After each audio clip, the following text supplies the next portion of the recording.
Fat man looking at a blade of steel. Thin man looking at his last meal. That's a good transition into my next question, because when people look at this current work that you're doing, and then a lot of the work you've done of recently, immediately they can see a connection of sort of the ancient and the modern, like things that were and the way things are now. That's good. So That's good to hear. I think I can, maybe Right. someone else can, but it depends. But my question to you is, from your mind, like from your heart, like what do those connections mean to you? Like, what is it what is the thread that you're really trying to put out there, and maybe a little bit of how that came about? Well, I was challenged, really directly, by a kind of an alumni of the Nashville art scene, Terry Glissman, who used to be the chair of the art department at Watkins. He's now in New York. But I had a show at the Fugitive Arts Center maybe like 5 or 6 years ago, and it was these little kind of Buddha figures that were luster glazed, they looked metallic, and Terry really liked them, but he made a comment to me that if those could be made out of anything, those could be made out of plastic or wood or metal, or there's really the fact that they're clay is kind of incidental. It's not really essential to the work. And then it's one of those practice what you preach things where I always tell my students, your choice of medium, your choice of color, your choice of scale, everything should be purposeful, everything should carry some reason behind, not just because you like it. And so I started to kind of, in my own head, kind of beat myself up over that comment, like, what do you mean these can be made out of anything? That makes it sound so arbitrary. And so I really wanted to try to find a way to invest in the history of the material. Sure. Very, very intentionally. And so I kind of went back through my experiences, and one of an experience I shared with Peter, my mentor back from Florida, was he invited me to go to Costa Rica and teach a workshop at the University of Costa Rica in San Jose. One summer, I think it was like summer of 2000, we went back there, and he had some connections there, and he'd done some work there. We went through this wonderful Museum of Anthropology in San Jose, and just seeing these little clay figures. And the figures that I'm drawing inspiration from are really small. I mean, the pieces that I make are, kind of action figure size or bigger, but these are really kind of like handheld little, little power objects, these little warrior figures or ritual objects that are like the Moche period, these little warrior guys. But it was, to me, it was a connection to the history of the material, which was really intentional. I want to use the medium and kind of base it on what's come before. And then it's fun to connect it to now. And so you'll have, a piece like this where you've got a reference to historical use of the clay. There's kind of a reference to the Chinese terracotta warrior figure with the armor and the stance and the pose, and even like the little knot at the top is very kind of directly derived from those figures. But then you superimpose on that a contemporary Asian icon of the bunny from Hello Kitty's world. So you've got this ancient Chinese archetype that's kind of spliced or collaged with something contemporary from a different source. Exactly. So it's kind of time-based collage, and trying to play with the ancient and the modern. And I really believe that creativity is not making up something new. And I tell my students this all the time. You're not going to reinvent the wheel. You're not going to come up with the brand new idea. What you might be able to do easier is take things that have already happened and combine them in new ways. So you've got pre-existing cultures that you can kind of pick and choose to combine things. And for me, that was always like the dumbed-down version of what postmodernism was. As a student, I can remember trying to get my head around, what that is. But really, it's kind of like, because of technology, because of the internet, because of our access as artists to any cultural resource in the world, we can. It's kind of like a creative salad bar. You can just walk by and say, I don't want that. I want that. I'm going to use that. And I'm going to combine it with this, and you can kind of build your ideas from disparate sources that before, but pre 1960s, you couldn't do that because you're kind of stuck with what you could find in a book. The other thing that I think, these are kind of fun questions, but you kind of touched on it. Well, give me some more of the cultures that, like specifically some of these cultures that have influenced these pieces, and why they specifically, they felt at home to you. Okay. Well, I've always liked things that are kind of contrary, like the idea of contrasting, fierce with defenseless or really serious with humor. And which so, goes back to what you were saying before. Yeah, and you know, there's you know, these kind of Aztec or Olmec kind of warrior characters, and these fierce, like the Jaguar warrior, which was really, I mean, if you look, there's a wonderful little paperback that Peter gave me. Peter King again gave me this little book called Mexico Before Cortez. It's by a Mexican anthropologist named Ignacio Bernal. It was like an 80-page book, and I read it in one sitting. And it was this really wonderful little, and I still have it, and I've lent it out to lots of people. But there's this wonderful account of these Spanish troops moving through the jungle. But they talk about these kind of half jaguar, half man things coming out of the jungle and grabbing their buddy and dragging them off into the woods, and they'll see him again. And it's this magical kind of, you know, monster that they're like, what is that? And there were these warriors that would go out into the jungle and kill these animals, you know, sometimes with their bare hands or with a rock. You know, kill a jaguar, take its skin, and by taking its skin and putting it on, they believed they were stealing the spirit of the animal. And now they're this kind of, you know, it's like a pro wrestler gone bad, or like a luchador monster kind of thing. And so there's these really fierce killing machines out there in the jungle that are part animal and part human. And then so I took these little, and they would make these little clay figurines of these guys, and they would have them back in, you know, Mexico City when it was on the lake. These kids would have these little figures. It was almost like a baseball card. Sure. Like they knew this guy was out there in the jungle defending their city from anything that might come after. So these little figures in the homes that are reminding them of these characters that are out there.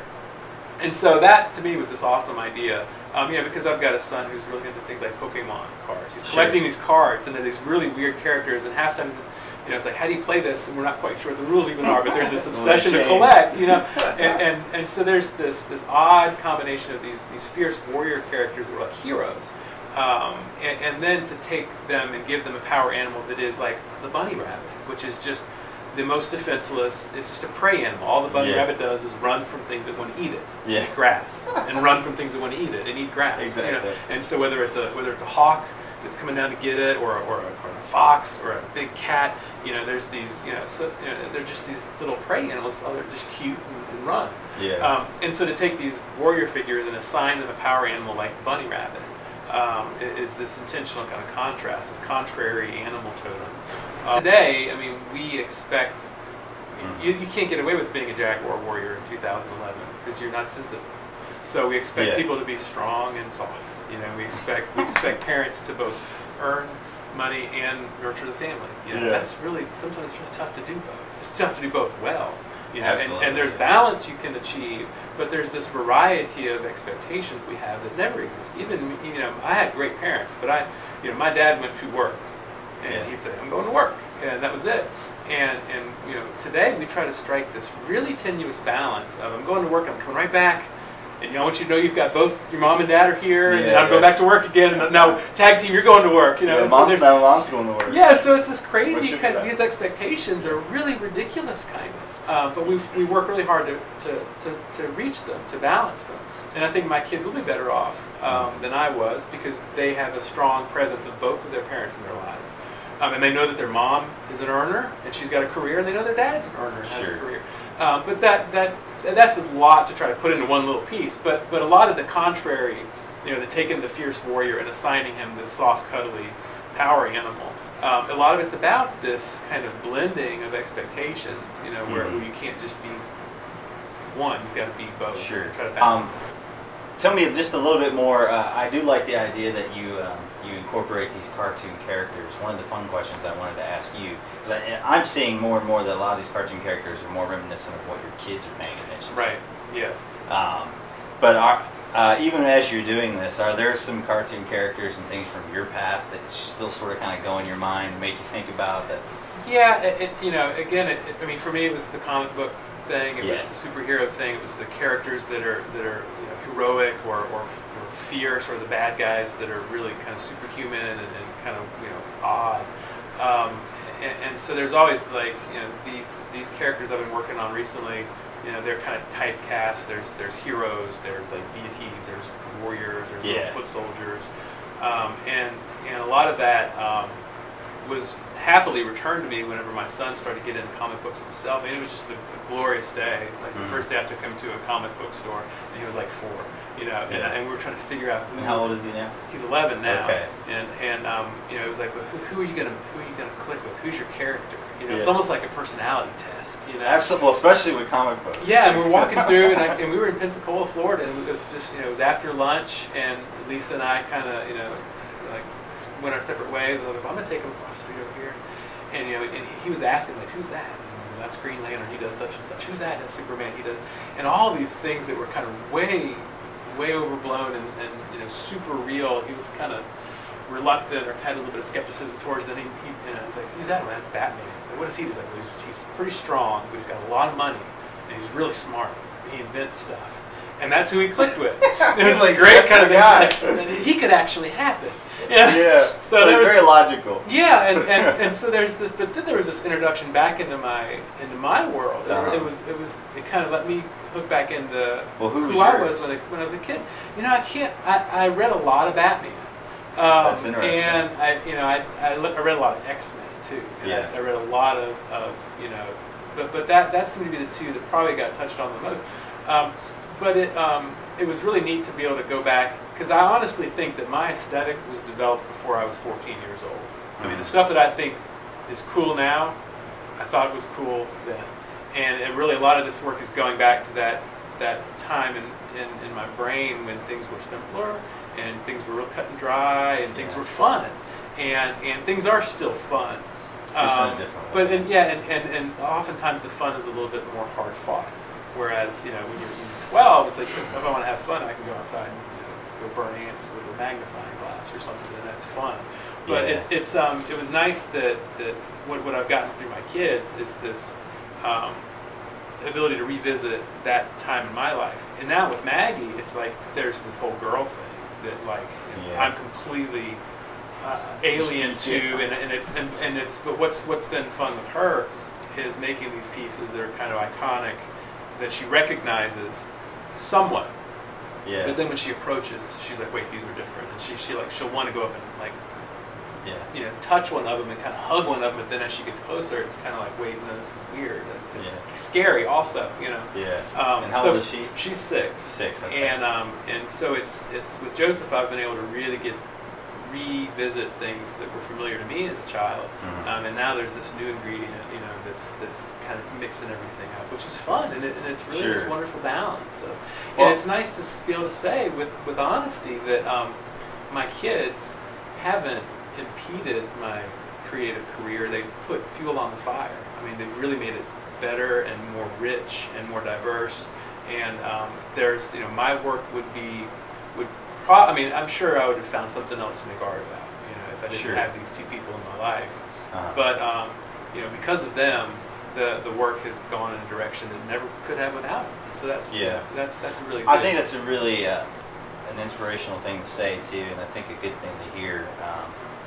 For those who are out there who are artists and they're younger, and you know the family thing is not really there yet, or you know it doesn't seem like it's in the picture.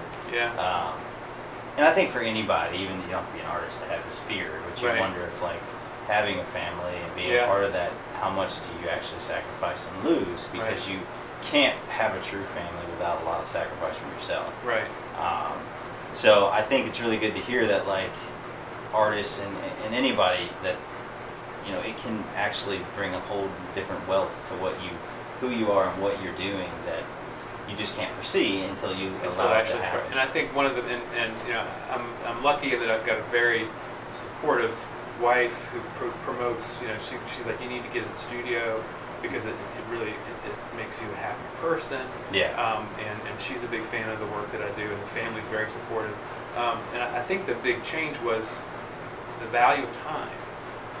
Whereas pre-family, I would go to the studio for 6 hours, but 4 of them would be spent cleaning or kind of getting ready to work. And now there's this premium on time where if you get 2 hours or you get 4 hours, or you know, on a lucky day like today where I've been in the studio for kind of 2 days straight now, you know, you make sure you get something done because the time is valuable. And I think that before that, you know, before that balancing act had to be arrived at, I was unaware of how valuable and how much you could get done in an hour.